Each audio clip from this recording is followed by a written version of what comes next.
ये कहानी एक काल्पनिक एवं डरावनी प्रस्तुति है जो स्थानीय समाचारों, ग्रामीण कथाओं और सामाजिक मान्यताओं से प्रेरित है।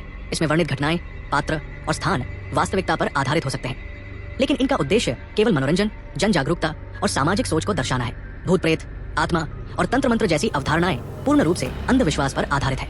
हमारा उद्देश्य किसी समुदाय, धर्म, व्यक्ति या संस्था की भावना को ठेस पहुंचाना नहीं है। हम सभी दर्शकों और पाठकों से अनुरोध करते हैं कि ऐसी कहानियों को वैज्ञानिक दृष्टिकोण से देखें और अफवाहों से बचें।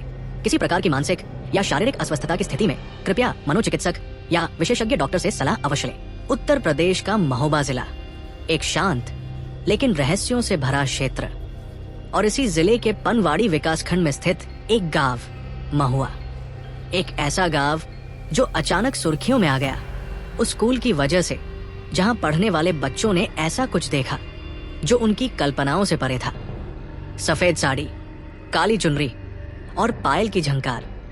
साल 2025 की गर्मियों की शुरुआत थी। महुआ गांव का कन्या प्राथमिक विद्यालय हमेशा की तरह खुला था, लेकिन उस दिन कुछ अलग था। सूरज की रोशनी कम लग रही थी, जैसे आसमान भी किसी अनदेखे भय से ढका हो। करीब 236 छात्राओं में से लगभग 200 उपस्थित थी। मिड डे मील की तैयारी चल रही थी। बच्चे लाइन में खड़े थे। तभी अचानक कक्षा 7 की प्रियंका और सौम्या ने अपनी थालियां फेंक दी और जोर से चिल्लाने लगी।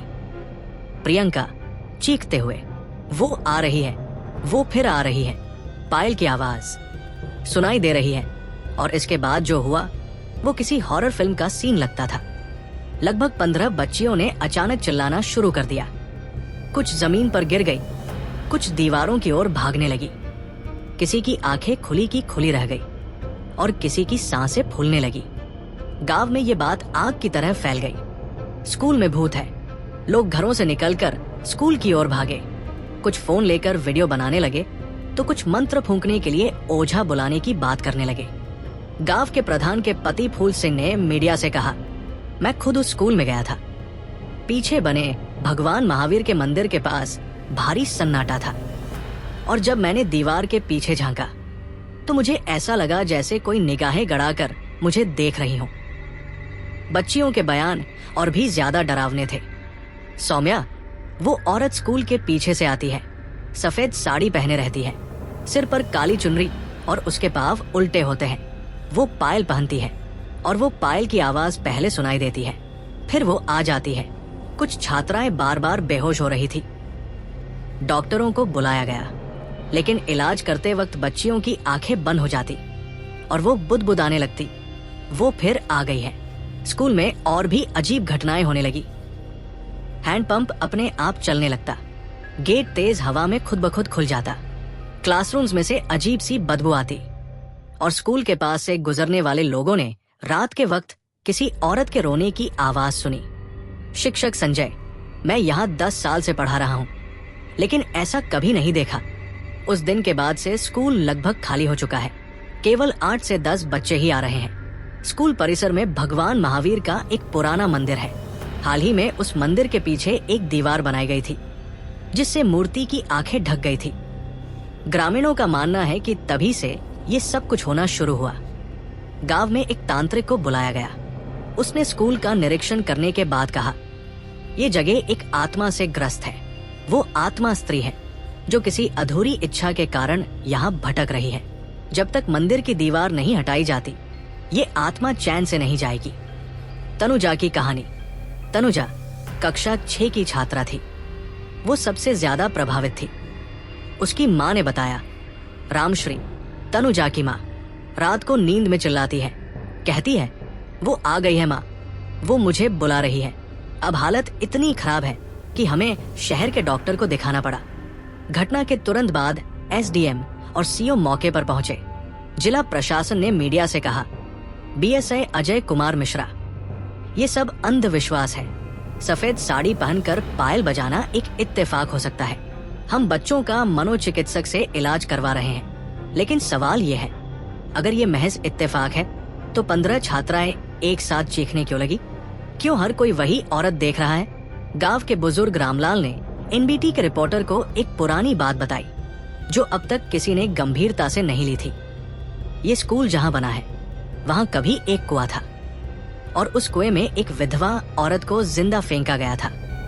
उसका नाम था श्यामा। वो हर रोज मंदिर में दर्शन करने आती थी और सफेद साड़ी पहनती थी, सिर पर काली चुनरी ओढ़े रहती थी। लेकिन लोगों ने उस पर किसी पुरुष से प्रेम करने का आरोप लगाया और उसे अपवित्र मानकर मार डाला गया। रिपोर्टर, कब की बात है ये? रामलाल, कम से कम 60 साल पहले की। और तभी से कहा जाता है कि उसकी आत्मा चैन नहीं पा सकी। वो मंदिर की मूर्ति को रोज देखा करती थी, वो उसकी शांति थी। और जब हाल ही में वो दीवार बनी तो उसकी आंखें ढक दी गई। वो अब गुस्से में है। ग्रामीणों ने तांत्रिक बाबा नरहरि दास को रात में स्कूल बुलाया। पूरे गांव में उस दिन एक अजीब सन्नाटा था। किसी ने रात को चूल्हा नहीं जलाया, केवल दिए और धूप की गंध हवा में तैर रही थी। तांत्रिक, इस आत्मा को बोलने दो, उसकी बात सुनो, तभी वो मुक्त होगी। बंद दरवाजों के पीछे कैद आत्माएं सबसे खतरनाक होती है। तांत्रिक ने मंदिर की पिछली दीवार को हटाने के लिए ग्राम प्रधान से आग्रह किया। एक बुलडोजर मंगवाया गया। जैसे ही दीवार गिरी, मंदिर की मूर्ति की आंखें फिर से बाहर दिखने लगी। उसी समय जोर की हवा चली। स्कूल का मुख्य गेट अपने आप खुल गया और हैंडपंप अपने आप चलने लगा। तांत्रिक ने मंत्र पढ़े और अग्नि के चारों ओर घूमते हुए बोला, श्यामा, अब तुझे तेरे मंदिर ने देख लिया है। तेरी आंखों के सामने की दीवार अब नहीं रही। तेरी मुक्ति का मार्ग अब खुला है। आग की लपटें एकदम तेज हो गई। जब गांव वाले स्कूल पहुंचे तो सब कुछ शांत था। बच्चों को धीरे धीरे स्कूल भेजा गया, लेकिन कुछ बदलाव सबको महसूस हुआ। हैंडपंप अब शांत था। मंदिर के पास की हवा अब ठंडी और स्थिर लग रही थी। बच्चियां अब स्कूल में थोड़ा सहज हो रही थी। लेकिन कुछ अध्यापक अब भी डर में थे। शिक्षक संजय, रात को जब मैं स्कूल के पास से गुजरा तो मुझे एक धीमी सी आवाज सुनाई दी, जैसे कोई कह रहा हो, धन्यवाद। लेकिन वहां कोई नहीं था। 2 हफ्तों के बाद स्कूल ने फिर से काम करना शुरू कर दिया। बच्चों की संख्या 100 के पार पहुंचने लगी। पर तभी एक नई बच्ची, रागिनी, ने अजीब बात कही। रागिनी, धीरे से, मैंने सपने में एक औरत को देखा। वो कहती है, मैं तो जा चुकी हूँ, लेकिन कुछ और रुका है। मंदिर के नीचे कुएं में गांव वालों ने मंदिर के नीचे खुदाई करवाई, लेकिन कुछ भी नहीं मिला। केवल एक टूटी हुई चूड़ियों की माला और एक पुरानी काली चुनरी मिली, जिस पर खून के धब्बे थे। तांत्रिक ने गांव को चेताया, बाबा नरहरि दास, हर आत्मा के साथ एक छाया भी जुड़ी होती है। उसकी पीड़ा, उसका गुस्सा, उसका हिस्सा। आत्मा मुक्त हो गई, लेकिन वो परछाई अभी वही है, मंदिर के नीचे।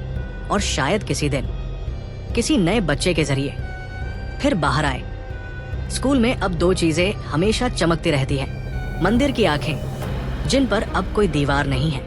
वो काली चुनरी, जिसे एक शीशे के फ्रेम में रखकर स्कूल के प्रार्थना स्थल में टांगा गया है, एक चेतावनी के रूप में। महुआ गांव का स्कूल अब फिर से खुल चुका है। बच्चे हंसते हैं, खेलते हैं, पढ़ते हैं। पर उस प्राचीन मंदिर की मूर्ति अब भी शांत है।